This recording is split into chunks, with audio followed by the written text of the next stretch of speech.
Baik, selanjutnya ada tantangan dan peluang penerapan prinsip sektor bisnis dalam manajemen etika. Terdapat 5 dasar prinsip sektor bisnis, yaitu sebagai berikut. Yang pertama ada transparansi atau keterbukaan informasi. Maksudnya di sini yaitu keterbukaan dalam melaksanakan proses pengambilan keputusan, serta keterbukaan dalam mengemukakan informasi material dan relevan mengenai perusahaan. Jadi dalam prinsip ini, para pemegang saham haruslah diberi kesempatan untuk berperan dalam pengambilan keputusan. Yang kedua ada accountability atau akuntabilitas, yaitu kejelasan fungsi, struktur, sistem, dan pertanggungjawaban organ perusahaan yang sehingga pengelolaan perusahaan terlaksana secara efektif. Yang ketiga ada responsibility atau pertanggungjawaban. Maksudnya di sini yaitu kesesuaian atau kepatuhan di dalam pengelolaan perusahaan terhadap prinsip korporasi yang sehat serta peraturan perundangan yang berlaku. Yang keempat ada independensi atau kemandirian, yaitu suatu keadaan di mana perusahaan dikelola secara profesional tanpa benturan kepentingan dan pengaruh atau tekanan dari pihak manapun.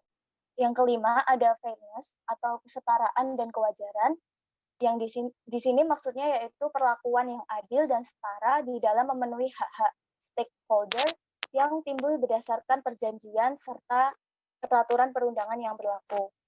Selanjutnya ada tantangan penerapan prinsip sektor bisnis yang berhubungan dengan manajemen etika. Yang pertama, tantangan untuk mengubah kultur perusahaan yang umumnya sudah mengakar melalui kepemimpinan yang lugas, kompeten, dan memiliki integritas tinggi. Dalam hal ini, perusahaan sangat menghargai kejujuran dan integritas. Artinya perusahaan akan menghargai seorang karyawan yang jujur dan dapat dipercaya untuk mengatakan kebenaran. Yang kedua, adanya konflik kepentingan dalam sektor bisnis. Konflik kepentingan merupakan situasi di mana suatu keputusan bisnis dapat dipengaruhi oleh potensi untuk mendapatkan keuntungan pribadi. Ketiga, kesetiaan atau loyalitas. Yang dimaksud di sini yaitu kalangan pebisnis suatu perusahaan pasti berharap para karyawannya setia dan bertindak atas dasar kepentingan terbaik perusahaan. Yang keempat, pemberian informasi atau pengungkapan karyawan kepada badan pemerintahan yang berwenang atau media sosial mengenai praktik-praktik ilegal, amoral, atau tidak etis yang dilakukan oleh organisasi. Selanjutnya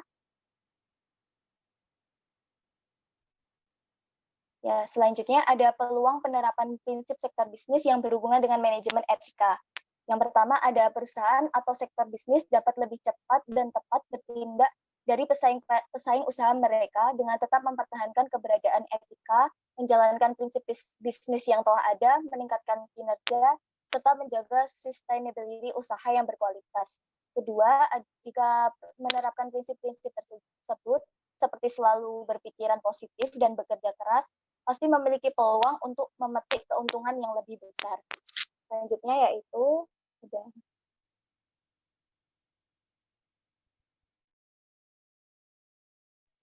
Selanjutnya, hambatan pengelolaan etika dalam public-private partnership. Secara teori, inti dari PPP adalah keterkaitan atau sinergi yang berkelanjutan, kontrak kerjasama jangka panjang dalam pembangunan proyek untuk meningkatkan pelayanan umum atau pelayanan publik antara satu, pemerintah atau pemerintah daerah selaku regulator. Kedua, perbankan atau konsorsium selaku penyandang dana. Dan ketiga, pihak swasta atau BUMN atau BUMD selaku Special Purpose Company yang bertanggung jawab atas pelaksanaan suatu proyek, mulai dari desain, konstruksi, pemeliharaan, dan operasional. Selanjutnya, hal-hal yang menyebabkan diperlukannya kemitraan pemerintah swasta adalah antara lain terbatasnya dana pemerintah, infrastruktur yang sudah tidak memadai baik dari segi kuantitas maupun kualitas, keahlian teknologi yang dimiliki sektor swasta. Sinergi tersebut secara sederhana dapat digambarkan sebagai berikut. Pemerintah pusat atau Pemda memberikan regulasi ke Special Purpose Company. Kemudian bank sebagai penyedia dana memberikan pinjaman ke special purpose company, dan menghasilkan pelayanan publik. Special purpose company juga memelihara dan merawat desain, konstruksi, pemeliharaan, dan operasional. Selanjutnya,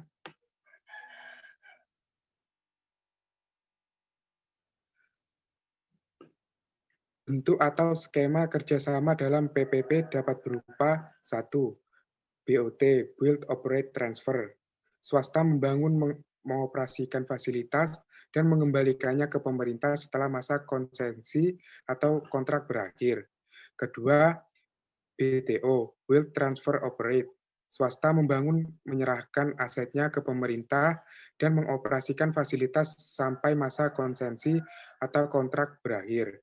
Ketiga, ROT, Rehabilitate, Operate, Transfer. Swasta memperbaiki, mengoperasikan fasilitas, dan mengembalikan ke pemerintah setelah masa konsesi atau kontrak berakhir. Keempat, BOO, Build, Own, Operate. Swasta membangun, swasta merupakan pemilik fasilitas dan mengoperasikannya. Kelima, O dan M, Operate and Maintenance.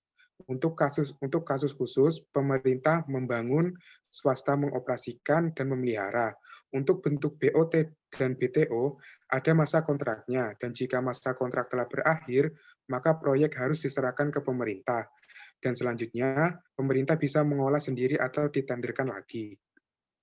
Selanjutnya,